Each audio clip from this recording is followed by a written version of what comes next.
Best in the world, voice of the voiceless, second city saint, ये सारे नाम सुनने के बाद क्या आपके मन में कुछ भी कंट्रोवर्शियल आया? इस WWE सुपरस्टार और कंट्रोवर्सी, इन दोनों का रिश्ता कुछ ऐसा है कि दोनों एक दूसरे का साथ ही नहीं छोड़ते। एक ऐसा WWE सुपरस्टार जिसे इंटरनेट रेसलिंग कम्युनिटी ने अपना हीरो डिक्लेयर कर दिया था। ये वो WWE सुपरस्टार है जिसने ना कि WWE टीवी के ऊपर बल्कि रियल लाइफ में भी WWE मैनेजमेंट के खिलाफ अपनी आवाज उठाई उन बहुत सारी नाइंसाफियों को लेके। जी हाँ, हम बात कर रहे हैं सीएम पंक की। ये कहना गलत नहीं होगा कि सीएम पंक वो नाम है जो इंटरनेट रेसलिंग कम्युनिटी में सबसे ज्यादा लिया जाता है। डर्ट शीट्स की माने तो इस साल रेसलमेनिया 40 में सीएम पंक ने नाइट 1 मेन इवेंट कर रही थी सेथ रॉलिंस के साथ for the world heavyweight championship, लेकिन अनफॉर्चुनेटली वो इंजर्ड हो गए और रोड टू रेसलमेनिया से आउट हो गए। लेकिन क्या आप जानते हैं कि सीएम पंक ने रेसलमेनिया को आज तक मेन इवेंट क्यों नहीं किया है? क्या आपको पता है कि सीएम पंक का रेसलमेनिया ओवरऑल रिकॉर्ड कैसा है? क्या आप जानते हैं कि सीएम पंक ने अपना रेसलमेनिया डेब्यू किस ईयर में किया था? और क्या आपको पता है कि वो ऐसे कौन से यूनिक रिकॉर्ड्स हैं जो कि सीएम पंक के नाम है रेसलमेनिया हिस्ट्री में? तो आज हम इस वीडियो में सीएम पंक के रेसलमेनिया हिस्ट्री के बारे में बात करने वाले हैं। उससे पहले रेसलिंग सीरीज चैनल को सब्सक्राइब कर लीजिए, इससे मेरी बहुत हेल्प होगी आगे आने वाली वीडियोस को एग्जीक्यूट करने के लिए। तो चलिए स्टार्ट करते हैं।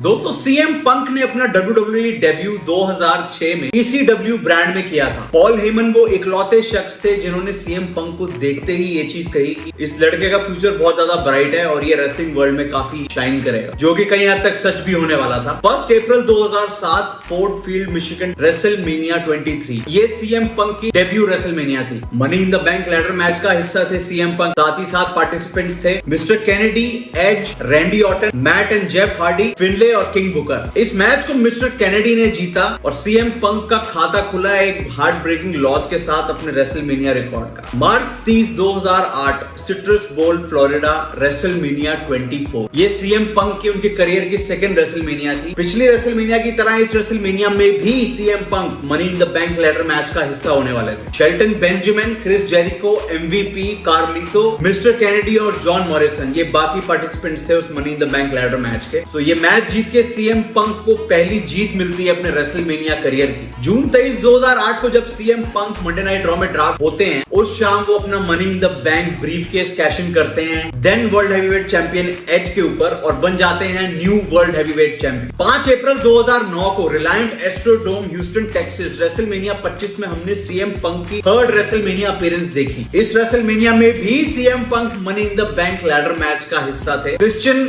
फिनले, Kane, Kofi Kingston, Mark Henry, MVP और शेल्टन बेंजामिन को हरा के सीएम पंक ने अपना दूसरा consecutive Money in the Bank ladder match अपने नाम किया और ये एक यूनिक रिकॉर्ड है। सीएम पंक ऐसे पहले WWE सुपरस्टार है जिन्होंने रेसलमेनिया में 3 में से 2 money in the bank matches अपने नाम किए। एक्सट्रीम रूल्स 2009 में हमने देखा कि उस वक्त के world heavyweight champion Jeff Hardy पे सीएम पंक ने अपना money in the bank briefcase cash इन किया और बन गए नए वर्ल्ड हैवीवेट चैंपियन। तो दोस्तों, बात है फरवरी 2010 की। एलिमिनेशन चेंबर मैच में रे मिस्टीरियो ने सीएम पंक को एलिमिनेट कर दिया और उसके बाद रे मिस्टीरियो ने सीएम पंक को money in the Bank ladder match के लिए भी क्वालिफाई नहीं होने दिया। जिस चीज का बदला सीएम पंक ने रे मिस्टीरियो की डॉटर अलाया का बर्थडे सेलिब्रेशन चल रहा था स्मैकडाउन में, उसे क्रैश करके लिया। मैच सेट होता है रेसलमेनिया 26 में CM Punk versus Rey Mysterio और इस मैच की स्टिपुलेशन ये थी कि अगर रे मिस्टीरियो ये वाला मैच हार जाते हैं तो उनको स्ट्रेट एज सोसाइटी का हिस्सा बनना पड़ेगा। रेसलमेनिया 26 में हमने देखा रे मिस्टीरियो ने सीएम पंक को हराया। इस हार के साथ सीएम पंक को अपने रेसलमेनिया करियर में दूसरी हार का सामना करना पड़ा। दोस्तों, दिसंबर 2010 की बात है। सीएम पंक उन दिनों कमेंट्री किया करते थे बिकॉज वो इंजर्ड भी थे। All of a sudden raw के एक एपिसोड में सीएम पंक ने जॉन सीना को एक चेयर के साथ अटैक किया जस्ट टू शो एवरीवन कि now he has joined nexus और वो नेक्सस ग्रुप को लीड करने वाले थे। सीएम पंक और नेक्सस ने WWE चैंपियनशिप मैच जो कि रैंडी ऑर्टन और मिस के बीच में हो रहा था रॉयल रंबल 2011 में, वहां इंटरफेयर किया और रैंडी ऑर्टन वो मैच हार जाते हैं। ये इंटरफेरेंस की वजह पंक ने बताई कि 2008 में लेगेसी ने जब पंक को इंजर्ड किया था, ये उसका बदला था। इसी वजह से Randy Orton versus CM Punk match WrestleMania 27 के लिए बुक होता है और वहां पर रैंडी ऑर्टन सीएम पंक को इजीली हरा देते हैं। जनवरी 2012 में हमने देखा क्रिस जेरिको ने अपनी ग्रैंड रिटर्न करी WWE में। एक चैंपियन वर्सेस चैंपियन मैच हो रहा होता है, Daniel Bryan versus CM Punk. उस मैच में जेरिको इंटरफेयर करते हैं और सीएम पंक वो मैच हार जाते हैं। एलिमिनेशन चेंबर 2012 में हमने देखा पंक ने अपनी WWE चैंपियनशिप रिटेन करी। ऑल्दो क्रिस जेरिको भी उस मैच का हिस्सा थे, लेकिन सीएम पंक की वजह से टेम्पररी जेरिको इंजर्ड हो चुके थे उस मैच में। अगले ही दिन मंडे नाइट रॉ में क्रिस जेरिको नंबर 1 कंटेंडर बन जाते हैं सीएम पंक के WWE चैंपियनशिप के लिए और चैलेंज करते हैं रेसलमेनिया 28 में सीएम पंक को। दोस्तों इस स्टोरी लाइन बहुत ही इंटरेस्टिंग स्टोरी लाइन थी। क्रिस जेरिको काफी पर्सनल चले गए थे सीएम पंक के अगेंस्ट। उन्होंने ये तक मेंशन किया कि पंक के जो पिता थे वो एक अल्कोहलिक थे और जो उनकी सिस्टर थी वो एक ड्रग एडिक्ट थी, और क्रिस जेरिको सीएम पंक को रेसलमेनिया में हरा के उनको भी एक अल्कोहलिक में कन्वर्ट करना चाहते हैं। दोस्तों इस मैच की स्टिपुलेशन थी कि अगर डिस्क्वालिफिकेशन भी होता है तो भी टाइटल चेंज हो सकता है। सीएम पंक ने रेसलमेनिया 28 में क्रिस जेरिको को हरा दिया और अपनी WWE चैंपियनशिप रिटेन करी। दोस्तों 4 मार्च 2013 को मंडे नाइट रॉ में सीएम पंक ने शेमस, रैंडी ऑर्टन और बिग शो इन तीनों को एक फेटल 4-वे मैच में हराया और अपनी टिकट बुक करी रेसलमेनिया 29 में to face the Undertaker to challenge his undefeated streak. उन्हीं दिनों अंडरटेकर के फॉर्मर मैनेजर पॉल बेरर की भी डेथ हुई थी और इस स्टोरी लाइन के अंदर सीएम पंक और पॉल हेमन दोनों ने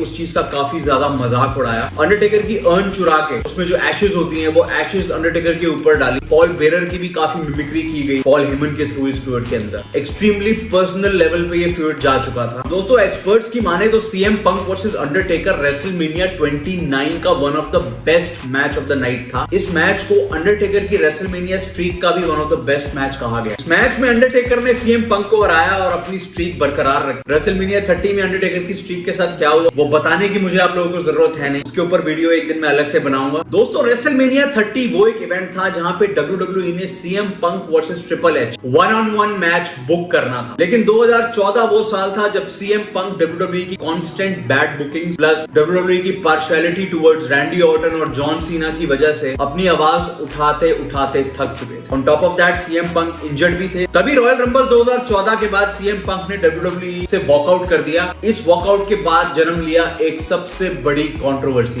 पंक के मुताबिक 2013 वो साल था जब सीएम पंक को रेसलमेनिया 29 के मेन इवेंट में होना चाहिए था, बिकॉज वो वक्त एकदम राइट था सीएम पंक के लिए। प्लस हम सब ने देखा 2014 में यस मूवमेंट का क्रेज कितना ज्यादा था, तो सीएम पंक के अकॉर्डिंग डैनियल ब्रायन को रेसलमेनिया 30 का मेन इवेंट करना चाहिए था, वेयर एज WWE ने इनिशियली बुक किया था Randy Orton versus Batista. Frustrations और इंजरीज के साथ पंक छोड़ के चले गए WWE। रॉयल रंबल 2014 उनकी आखिरी अपीयरेंस थी। 9 साल तक सीएम पंक हमें WWE में नहीं दिखने वाले थे। तो दोस्तों सर्वाइवर सीरीज 2023 हम सब ने देखा वॉर गेम्स मैच के एंड विनिंग टीम अपने पोजेस कर रही थी रिंग के अंदर खड़े होकर। All of a sudden CM Punk का म्यूजिक हिट होता है Allstate Arena Chicago Illinois में और सीएम पंक अपनी ग्रैंड रिटर्न करते हैं WWE में 9 साल के बाद। सर्वाइवर सीरीज 2023 के बाद ट्रिपल एच ने बताया कि ये बहुत ही क्विक डील थी। सीएम पंक, ट्रिपल एच और WWE तीनों अब सेम नहीं है जैसे कि वो 9 साल पहले थे। तीनों के तीनों मूव ऑन कर चुके हैं और तीनों के तीनों एक फ्रेश स्टार्ट करना चाहते हैं। सो सारी पुरानी बातें पीछे छोड़ते हुए ट्रिपल एच ने वेलकम किया सीएम पंक को WWE में 9 साल के बाद, जो कि WWE यूनिवर्स के लिए एक बहुत ही बड़ी खुशखबरी थी। रॉयल रंबल 2024 में हमने देखा कोडी रोड्स ने सीएम पंक को लास्ट में एलिमिनेट कर और अपनी टिकट पंच करी रेसलमेनिया 40 के मेन इवेंट में। उसी मैच में सीएम पंक ने अपनी राइट ट्राइसेप इंजर्ड कर ली और उसके बाद उनकी सर्जरी भी हुई अभी वेरी रिसेंटली। तो CM punk out of in ring action हो चुके हैं, लेकिन WWE ने उन्हें साइडलाइन नहीं किया है। वो अभी भी उन्हें काफी अपीयरेंसेस के लिए यूज करते हैं, जैसे कि ऑटोग्राफ साइनिंग्स वगैरह। प्लस कभी कभी रॉ के अंदर भी हमने देखा है वेरी रिसेंटली सीएम पंक की अपीयरेंसेस होती रहती है, जैसे कि अभी शिकागो में हुई। ये अनाउंसमेंट हो चुकी है कि CM Punk will be the guest commentator in Drew McIntyre versus Seth Rollins world heavyweight championship match at WrestleMania 40। तो दोस्तों ये चीज तो बिल्कुल क्लियर है कि सीएम पंक का बहुत मेजर रोल होने वाला है इस वर्ल्ड हेवीवेट चैंपियनशिप के रिजल्ट में। तो दोस्तों ये थी कहानी सीएम पंक की रेसलमेनिया हिस्ट्री की। उम्मीद करता हूँ वीडियो आपको अच्छी लगी होगी। वीडियो को लाइक कर देना, अपने दोस्तों के साथ शेयर जरूर करना, इससे मेरी बहुत हेल्प होगी। तो मैं करता हूँ इस वीडियो को एंड और आपसे मिलता हूँ एक नई वीडियो में एक नए WWE के किस्से के साथ। टिल देन टेक केयर और जय हिंद।